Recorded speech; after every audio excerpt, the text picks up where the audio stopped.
మీరు కూడా లోన్ తీసుకున్నారా? ఎవ్రీ మంత్ ఈఎంఐ కడుతున్నారా? ఆ ఈఎంఐ లోడ్ తగ్గించడానికి ఆర్బీఐ కొత్త రూల్ని తెచ్చింది.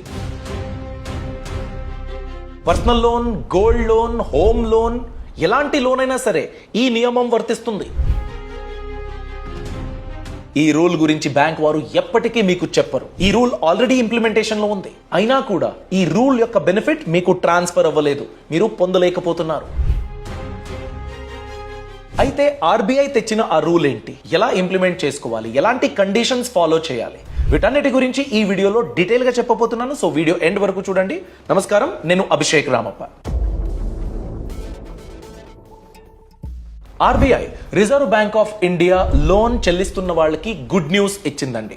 మీరు తీసుకున్న లోన్ ఫ్లోటింగ్ రేట్ మీద ఉన్నట్లయితే స్ప్రెడ్, ఈ స్ప్రెడ్ అనే కాంపోనెంట్ మీరు కట్టే ఈఎంఐ ఎంత ఉంటుందో దాన్ని డిసైడ్ చేస్తుంది. ఈ స్ప్రెడ్ గురించే ఆర్బీఐ కొత్త రూల్ని తెచ్చింది. అలా అయితే స్ప్రెడ్ అంటే ఏంటి? మీరు ఏదైనా లోన్ తీసుకుంటే లోన్కి ప్రిన్సిపల్ మరియు ఇంట్రెస్ట్ కాంపోనెంట్ని రీపే చేస్తారు కదా. సో ఈ ఇంట్రెస్ట్ కాంపోనెంట్కి రెండు ఫ్యాక్టర్లు ఉంటాయి. ఒకటి బేస్ రేట్, ఇంకొకటి స్ప్రెడ్. బేస్ రేట్ అంటే ఏంటి? ఇప్పుడు ఆర్బీఐ బ్యాంకులకి, ప్రైవేట్ బ్యాంకులు ఉన్నాయి, గవర్నమెంట్ బ్యాంకులు ఉన్నాయి, అలాంటి బ్యాంకులకి ఫండ్ని ఇస్తుంది. ఆ ఫండ్ ఇచ్చినందుకు ఒక రేట్ని ఛార్జ్ చేస్తుంది. అంటే బ్యాంకులు ఆర్బీఐకి ఇంట్రెస్ట్ని పే చేయాలి. ఎందుకు? డబ్బు తీసుకున్నారు కదా బిజినెస్ చేయడానికి, ఆ డబ్బు గురించి. దీనికే రెపో రేట్ అంటారు. ఈ రెపో రేటు బేస్ రేట్ అండి. బ్యాంకులు ఫంక్షన్ చేయాలంటే స్టాఫ్ కావాలి, బిల్డింగ్ కావాలి, రెంట్ కట్టాలి, లీజ్ ఉంటుంది, ఎలక్ట్రిసిటీ ఛార్జెస్, వేరే వేరే ఖర్చులు ఉంటాయి.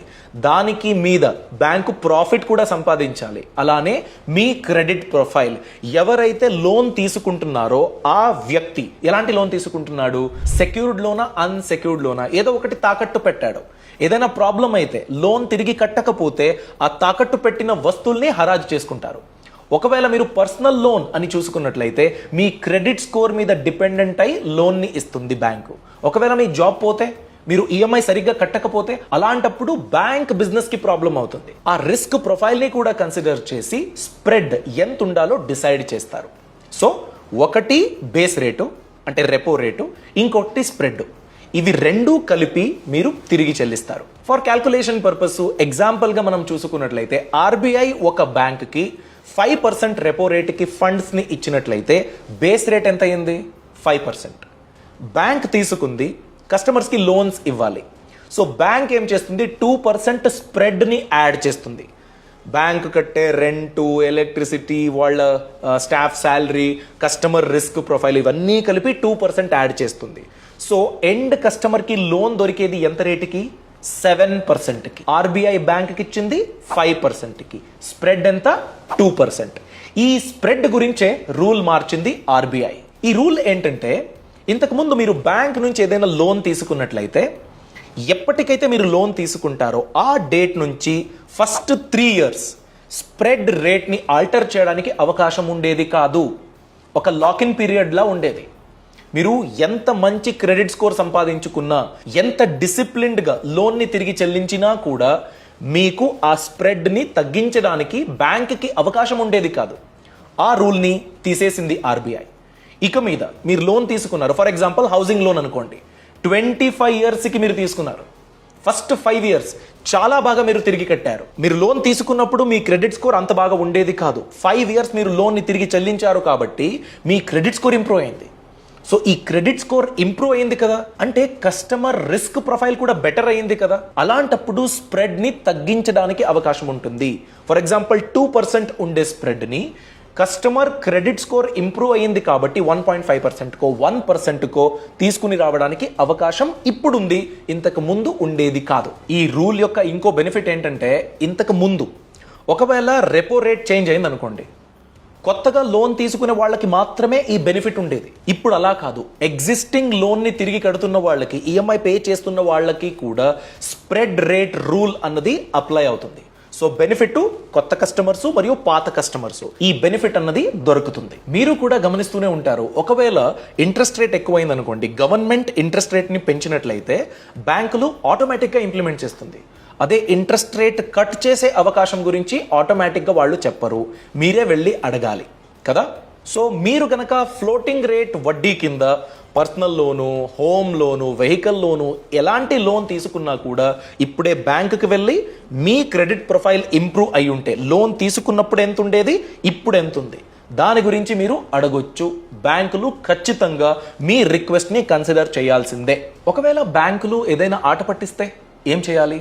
ఇది సరిలేదండి, ఇది ఇలా కాదండి, మీకు ఎవరు చెప్పింది అన్నట్లయితే మీరేం చేయొచ్చు, వేరే బ్యాంకులో మీ క్రెడిట్ స్కోర్కి ఇప్పుడున్న ఎగ్జిస్టింగ్ లోన్ని ట్రాన్స్ఫర్ చేసుకున్నట్లయితే ఎంత రేటుకి ఇస్తారు, లోన్ ట్రాన్స్ఫర్ అన్నది చేసుకున్నట్లయితే ఏ ఇంట్రెస్ట్ రేట్కి, ఫర్ ఎగ్జాంపుల్ హౌసింగ్ లోన్ ఉంది, 5 years తిరిగి చెల్లించాను, ఇంకా 20 సంవత్సరాలు నేను తిరిగి చెల్లించాలి, లాస్ట్ 5 yearsలో ఒక్క ఈఎంఐ కూడా స్కిప్ అవ్వలేదు, అది కాకుండా ఎక్స్ట్రా ఈఎంఐలు కూడా కడుతున్నాను నేను. ఇలాంటి సిచ్యువేషన్లో మీరు గనక ఆ లోన్ని ట్రాన్స్ఫర్ చేసుకుంటున్నాను అన్నట్లయితే మేబీ ఒక 8.5% ఉండే ఇంట్రెస్ట్ రేట్ని వాళ్ళు తగ్గించడానికి రెడీగా ఉంటే ఆ ఇన్ఫర్మేషన్ను మీరు ఎగ్జిస్టింగ్ బ్యాంకులో షేర్ చేసి, చూడండి నా ప్రొఫైల్కి ఇంత తక్కువ ఇంట్రెస్ట్ రేట్కి వేరే బ్యాంకులో ట్రాన్స్ఫర్ చేసుకోవడానికి అవకాశం ఉంది. ఒక ప్రాక్టికల్ ఎగ్జాంపుల్ అని చూసుకున్నట్లయితే మీరు కట్టే వడ్డీ మీద ఒక 0.25%, 0.35% ఇంత తగ్గించినా కూడా లాంగ్ రన్లో చాలా బెనిఫిట్గా ఉంటుంది.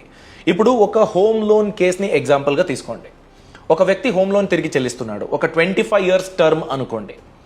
ఆయన ఇప్పుడు 8.85% అంతవరకు ఇంట్రెస్ట్ పే చేస్తున్నాడు. వేరే బ్యాంక్కి వెళ్ళినట్లయితే ఇతని క్రెడిట్ స్కోర్కి, క్రెడిట్ ప్రొఫైల్కి కొంచెం తగ్గిస్తాం బాబు, 0.35% తగ్గిస్తాము అనుకున్నట్లయితే 8.85% ఉండేది 8.5% అంటున్నాడు. 0.35% డిఫరెన్స్కి నేను home loan transfer charges, application charges ఇవన్నీ పే చేయాలా అనిపించవచ్చు. ఫర్ ఎగ్జాంపుల్ అండి, ఒక నెలకి 0.35% చేంజ్ అయ్యింది కాబట్టి మీరు కడుతున్న ఈఎంఐకి 1,500 రూపీస్ తక్కువైనా కూడా 25-26 years అనుకున్నట్లయితే 5 లక్షల రూపాయల బెనిఫిట్ మీకు కలుగుతుంది. 5 లక్షల రూపాయలు మీరు వడ్డీ మీద సేవ్ చేసుకున్నట్టు. ఎవరిస్తారు 5 లక్షలు? సో దాని గురించే మీరు ఈ ఆప్షన్ గురించి మీ బ్యాంక్ దగ్గర మాట్లాడాల్సిందే. దీన్ని ప్రాక్టికల్గా ఇంప్లిమెంట్ చేయాలంటే మీరు అబ్జర్వ్ చేయాల్సిన పాయింట్లు ఏంటి? నంబర్ 1 అండి, మీరు తీసుకున్న లోను ఫిక్సెడ్ రేటా, ఫ్లోటింగ్ రేటా క్రాస్ చెక్ చేసుకోండి. ఫ్లోటింగ్ రేట్ ఉంటే మాత్రమే ఈ నియమం వర్తిస్తుంది. దాని గురించే మీరు తీసుకున్న personal loan, home loan, vehicle loan ఎలాంటి లోన్ అయినా వర్తిస్తుంది.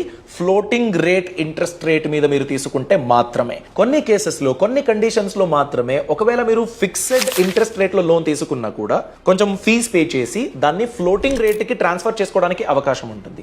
అలాంటి అవకాశం ఉంటే దాన్ని కూడా వాడుకోండి. అలానే మీ ఫ్యామిలీ భవిష్యత్తు గురించి కొన్ని రూల్స్ మీరు తప్పకుండా పాటించాలి. ఎందుకంటే ఫినాన్షియల్ ప్రాబ్లం అన్నది మీకు అడ్వాన్స్ గా ఇన్ఫార్మ్ చేసి రాదు. ఫర్ ఎగ్జాంపుల్, ఏదో ఒక హెల్త్ ఎమర్జెన్సీ అండి, ఒక యాక్సిడెంట్ జరిగింది, ఏదో ఒక జబ్బు వచ్చేసింది, 6-7 months మీరు జాబ్కి వెళ్ళలేరు, ఒకవేళ జాబ్ పోగొట్టుకున్నారు. అలాంటప్పుడు ఏంటి? అందుకే సరైన ఇన్సూరెన్స్ ప్రోడక్ట్ ని మీరు ఎంచుకోవాలి. ర్యాండమ్ గా ఎక్కడో చూసింది, ఎవరో చెప్పింది కొనుగోలు చేయడం కాదు. మీరే కంపేర్ చేసి ఈ బెనిఫిట్ నాకు సూట్ అవుతుందా, నా ఫ్యామిలీకి హెల్ప్ అవుతుందా, అలా మీరు చూస్ చేయాలి. దాని గురించే పాలసీ బజార్ ఉంది. టర్మ్ ఇన్సూరెన్స్ అని చూసుకున్నట్లయితే మీ ఏజ్ చిన్నది, పెద్దగా ఏం జబ్బులు లేవనుకోండి, every month 400 to 500 rupees pay చేస్తే చాలు, కోట్ల రూపాయల వరకు మీరు కవరేజ్ పొందొచ్చు. 51+ ఇన్సూరెన్స్ పార్ట్నర్స్ ఉన్నారు. వాళ్ళ స్కీముల్ని మీరు కంపేర్ చేసి ఏదైతే సూట్ అవుతుందో దాన్ని మీరు కొనుగోలు చేయొచ్చు. ఇప్పుడే మీరు కొనుగోలు చేసినట్లయితే అప్ టు 15% డిస్కౌంట్ కూడా పొందడానికి అవకాశం ఉంది. టర్మ్ ఇన్సూరెన్స్ ఒక ఇన్కమ్ ప్రొటెక్షన్ ప్రోడక్ట్. మీకు ఏదైనా ప్రాబ్లం జరిగితే మీ ఫ్యామిలీ ఫ్యూచర్ కి ప్రాబ్లం అవ్వదు. హెల్త్ ఇన్సూరెన్స్ కూడా సేమ్ అండి.